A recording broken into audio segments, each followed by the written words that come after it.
Bonjour à tous et bienvenue sur ma chaîne YouTube. On se retrouve aujourd'hui pour une nouvelle vidéo où je vais vous faire mon bilan lecture du mois de novembre. Donc j'ai lu 6 livres pour un total de je ne sais pas combien de pages. Donc je vous le mettrai ici en annotation parce que j'ai oublié de compter. Pour une fois j'ai oublié, ça arrive. Hein, voilà, c'est pas très grave. Ça arrive, donc voilà, je l'ai noté, je le mettrai ici en petite annotation. Donc je vais vous présenter les 6 livres que j'ai lus en novembre. Donc en premier j'ai lu Lady Helen le tome 1, Le Club des Mauvais Jours de Alison Goodman, publié chez Gallimard Jeunesse dans leur collection Pôle Fiction, donc leur collection poche. Enfin, l'une de leurs collections poche parce qu'il y a Folio aussi. Mais Folio, c'est plus pour tout ce qui est jeunesse, voilà. Et Pôle Fiction pour le reste, en fait. Voilà. Donc c'est de la SFFF à peu près, enfin surtout de la science-fiction. Donc l'histoire se passe en 1812 où Lady Helen Wrexhall, donc elle fait son entrée dans le monde, et faire son entrée dans le monde, dans le livre, ça signifie tout simplement qu'elle est présentée à la reine et ses sujets, donc la reine d'Angleterre, voilà. Je sais plus comment elle s'appelle en 1812, c'est la reine Céline je pense, je vais aller vérifier vite fait.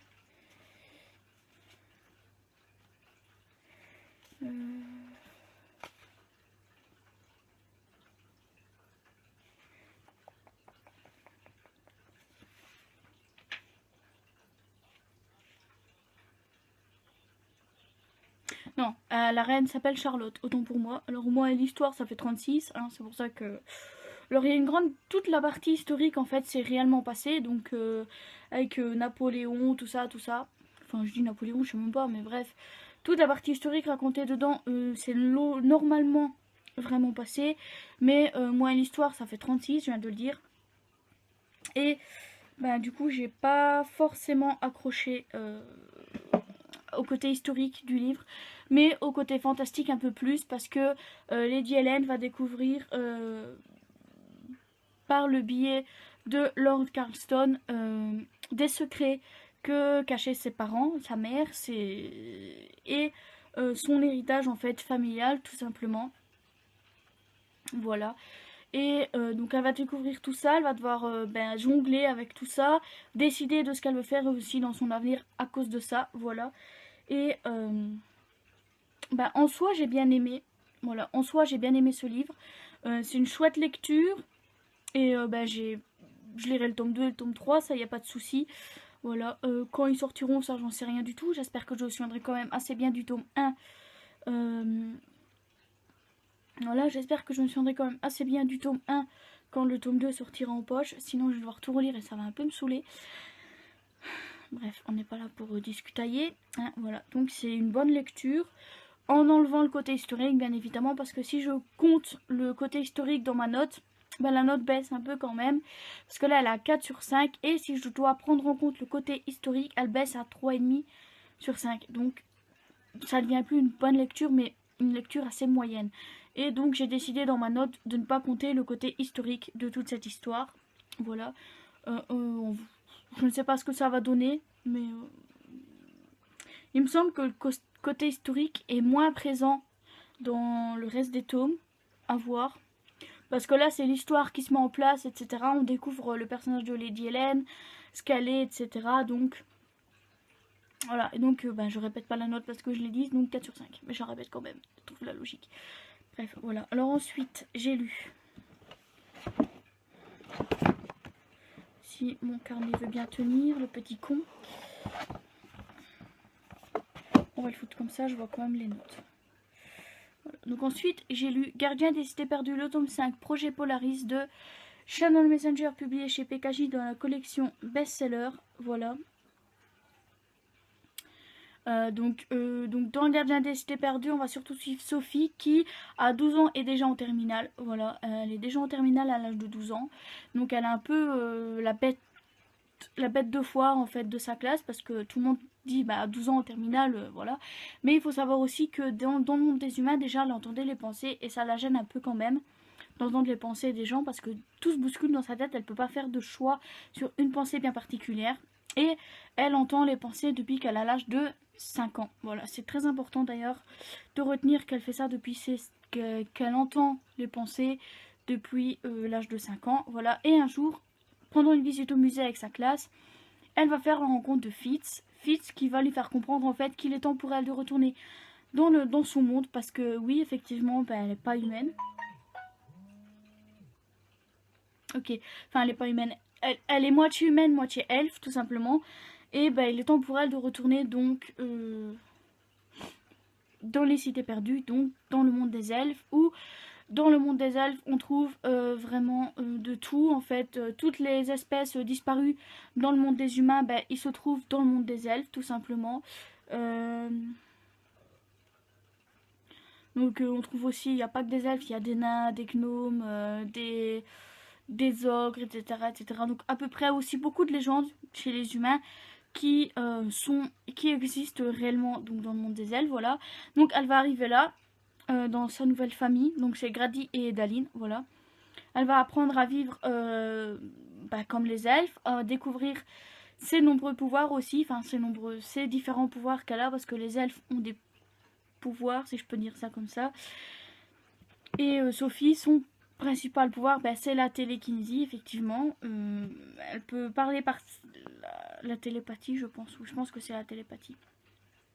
Elle peut communiquer par télépathie avec Fitz, justement, parce que il est comme elle. Voilà, il a le même pouvoir qu'elle, bien qu'elle, c'est un de ses pouvoirs, le fait de pouvoir parler par télépathie avec Fitz, mais ce n'est pas le seul qu'elle possède, et elle en découvre de plus en plus au fil des tomes. Voilà, donc que dire de plus que j'aime toujours autant, hein, voilà. J'aime toujours autant cette saga, et j'ai hâte de pouvoir lire le tome 6. Voilà, et je lui ai mis la note de 4,5 sur 5, comme à peu près tous les tomes de cette saga. Alors, là, ça va être l'heure de mon seul et unique coup de cœur du mois de novembre. En même temps, j'ai lu que 6 livres, c'est pas compliqué d'avoir énormément de coups de cœur. Qui est Too Late de Colleen Hoover, donc publié chez Hugo Roman dans leur collection Poche du romance, voilà. Où dedans on va suivre l'histoire de Sloane qui vit depuis 2 ans avec son petit ami Asa, voilà. Mais Asa est voilà, qui se livre à des activités pas très joyeuses, on va dire, donc tout ce qui est drogue, dans l'univers de la drogue, on va dire. Mais il n'y a pas que ça. Il exerce un pouvoir assez fort sur Sloane, donc aussi bien physique que mental, et beaucoup de chantage aussi derrière, du genre si tu me quittes, ton frère se retrouve à la rue, etc. Parce qu'il faut savoir que son frère à elle est dans un centre et que c'est Asa qui paye le centre, voilà. Mais elle aimerait bien partir parce que elle se rend compte que ce qu'elle vit avec Asa, c'est pas forcément la meilleure chose qui pouvait lui arriver dans sa vie, mais toute seule, elle peut pas s'en sortir. Et un jour arrive Carter qui est à nouveau à l'université, qui va rapidement intégrer la bande d'Asa aussi, voilà. Et on découvre au fil du temps qui est vraiment Carter, ce qu'il cherche à faire, et toutes les manigances qu'Asa a fait aussi pour garder Sloane à ses côtés, voilà. Et j'ai franchement adoré ce livre parce que Sloane, en dehors de tout ce qu'elle vit, quand même une femme assez forte, parce qu'elle vit toujours tout sans réellement se plaindre, voilà. Elle en parle à personne, personne n'est vraiment au courant de ce qu'elle vit, parce qu'il faut savoir qu'Asa essaye le maximum possible de l'éloigner de ses affaires douteuses, le plus possible, on va dire. C'est pas toujours hyper facile. Mais ce que j'aime bien aussi avec ce livre, c'est que il a été publié tel que l'auteur l'a écrit, voilà. C'est-à-dire, je vais vous montrer, on a l'épilogue à un moment. Je vais vous montrer. Donc en fait on a l'épilogue, puis on a l'épilogue de l'épilogue. On a après l'épilogue, on a encore plusieurs chapitres, comme par exemple une remontée dans le temps pour la rencontre d'Asa et Sloane, tout ce qui se passe après l'épilogue, etc. Donc en fait, l'histoire ne se termine pas à l'épilogue, mais elle continue encore après. Et j'ai beaucoup aimé le fait que là, elle a vraiment cherché à donner une vraie fin à l'histoire, plutôt que oui, tout se termine bien. Alors tout se termine bien, oui et non, parce que on se joue bien qu'avec Asa, ça peut pas forcément se terminer de la meilleure des façons. Mais ouais, voilà, c'est du Colleen Hoover, et comme d'habitude avec les Colleen Hoover, j'ai eu un coup de cœur, donc je l'ai mis la note de 5 sur 5. Et j'ai pas présenté dans le bon ordre, mais moi je les ai mis dans l'ordre où je les ai terminés. C'est pas grave. Voilà. Je les ai mis en fait là dans mes bibliothèques dans l'ordre où je les ai terminés. Donc ensuite, et j'avais commencé avant Too Late, mais j'ai terminé après Too Late. Donc Le Signal de Maxime Chatham, donc chez Albin Michel, donc qui est le roman qui était sorti en 2018, comme il sort à peu près un roman par an chez Albin Michel. Et ben là, c'est le roman de 2018 que j'avais gagné un concours. Je l'ai reçu très tard. Je pense avril ou mars, ou peut-être mai, je sais pas. Mais je l'ai reçu bien longtemps après le concours. J'ai même pas été... j'ai même pas en fait su que j'avais gagné le concours. Je l'ai su quand j'ai reçu le livre. Voilà, tout simplement.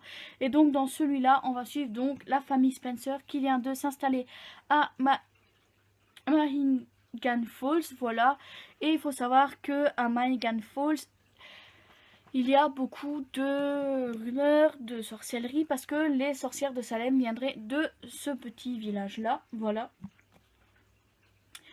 Voilà, c'est marqué, c'est rumeurs de sorcellerie, les communications téléphoniques brouillées par des cris inhumains et ce quelque chose d'effrayant dans la forêt qui pourchasse les adolescents. Et à côté, on a le shérif qui ne sait pas quoi faire face à tous ces meurtres parce qu'effectivement, on va suivre des meurtres, des disparitions un peu bizarres tout au long du livre. Voilà. Mais il faut savoir aussi que il y a des histoires de maisons hantées, de villes hantées en fait carrément. Et c'est marqué dedans, avez-vous déjà eu vraiment peur en lisant un livre? Sauf que moi ça m'a pas extrêmement fait peur, c'est que j'ai pas réellement accroché là-dedans parce que c'est quand même légèrement tiré par les cheveux comme truc. J'ai trouvé que c'était beaucoup trop tiré par les cheveux. Alors, je dis pas, il y en a certains qui peuvent avoir eu peur en lisant le livre ou quoi, mais moi c'est pas mon cas. Voilà. Alors c'est une toute petite déception, mais vraiment une toute petite. Mais je pense qu'en fait j'arrive juste pas à accrocher au style de Maxime Chatham parce que c'était déjà le cas en fait un de ses précédents livres que j'avais lu, je pense que c'était en 2017, où j'avais pas vraiment accroché à son style. Et là je pense que c'est pareil, j'arrive tout simplement pas à accrocher à son style. L'histoire en soi est bien, mais c'est le style de l'auteur qui me gêne un peu. Je lui ai quand même mis la note de 4 sur 5. Hein, voilà, je lui ai quand même eu la note de 4 sur 5 parce qu'en soi, j'ai passé un bon moment de lecture, même si ça m'a paru très long, que j'avais très vraiment hâte de le terminer. Voilà. Que vous dire de plus? Je sais pas, je vais pas m'éterniser. Bon, il me reste encore 2. Oh là là, je suis en train de tout casser. Il m'en reste encore 2 et après c'est terminé. Donc ensuite, j'ai lu le tome 3 de la saga Darkest Mind de Alexandra Bracken, qui s'intitule Dénouement et qui est publié donc aux éditions Le Livre de Poche dans la collection jeunesse. Voilà. Donc dans Darkest Mind, on va suivre Ruby qui est internée dans un camp. Voilà, parce qu'il faut savoir qu'ils vivent dans un monde où il y a une maladie qui touche les enfants. Elle est intitulée dedans la NIAA. Je ne sais plus vraiment ce que ça veut dire. Si je le retrouve, pareil, je vous mettrai un bandeau là pour signifier ce que ça veut dire. Mais là, tout de suite, je ne sais plus. Et dans le tome 1, en fait, Ruby arrive à s'échapper donc de ce camp et va faire la rencontre de Liam, Chubbs et Zoo. Et le tome 1 se passe en grande partie donc avec eux dans leur voiture en direction d'un endroit bien particulier. Voilà. Et il se passe aussi des choses dedans. Et dans le tome 2, pareil. Avec tout ce qui est le gouvernement, la Ligue des enfants, voilà. Et il faut savoir que Ruby va se battre quotidiennement pour démanteler tous les camps dans lesquels sont internés les enfants atteints de la NIAA, voilà. Parce qu'on leur fait miroiter un remède qui n'arrivera jamais, tout simplement. Et j'ai quand même bien aimé ce tome 3. Il donne vraiment une bonne fin à cette saga, bien que je sais qu'il y a un tome 4 qui lui est centré sur Zoo, je pense, donc sous Zoom, voilà. Et mais en soi, je pense que la saga aurait largement pu s'arrêter ici.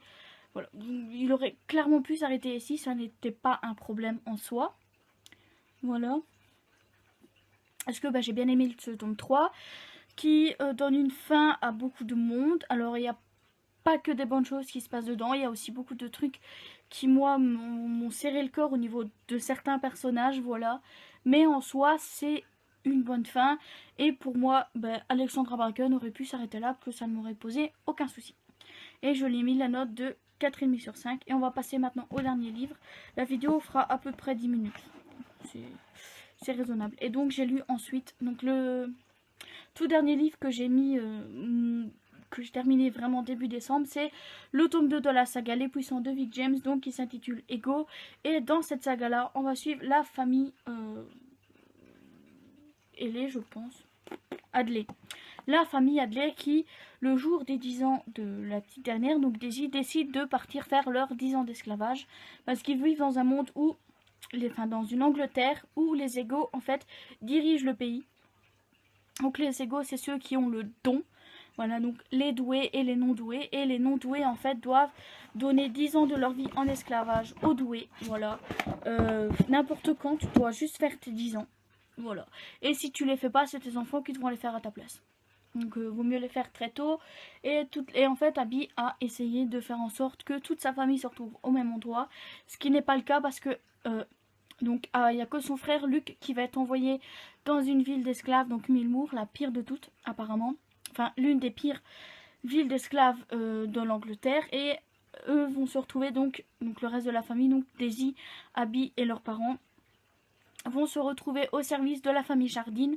Et Abby va faire la rencontre du seul enfant Jardine qui n'a pas de don. Et donc voilà. Et donc dans le tome 1, à la fin du tome 1, il se passait des choses qui me donnaient très envie de lire le tome 2. Ce qui est fait. Et j'ai très envie de lire le tome 3. Voilà. Parce que, comment dire, j'ai vraiment surkiffé ma lecture. C'est vraiment presque un coup de cœur en fait pour le coup. Voilà, pour le coup, c'est presque un coup de cœur. Et je pense que cette saga est plus que réussie pour moi, à voir avec la lecture du tome 3. Mais je pense qu'elle est vraiment réussie pour moi. Et j'adore vraiment, j'ai vraiment accroché au personnage d'Abby, de Luc. J'ai vraiment eu peur pour eux dans ce tome. Il n'y a pas que pour eux que j'ai eu peur, bien évidemment. Et on découvre aussi certaines facettes de certains personnages dont on ne se serait pas douté dans la lecture du tome 1, voilà. Et on fait aussi la connaissance de d'autres personnes qui vont, comment dire, qui vont faire partie de la vie de Luc, de la vie de Luc et Abby dans ce tome 2 et aussi dans le tome 3, je pense, voilà. Et à la fin du tome 2, il se passe quelque chose qui me pousse à lire le tome 3, donc je vais le lire très prochainement, voilà. Donc vous le verrez dans le bilan du mois de décembre, sûr et certain. Et donc je l'ai mis la note de 4,5 sur 5. Ouf. Par contre ce livre-là il est un peu plus lourd que les autres. Bref, ben voilà, c'est tout pour cette vidéo. Donc, quel jour j'ouvre la poste? Mercredi. Donc on se retrouve dimanche pour une prochaine vidéo. Bye bye.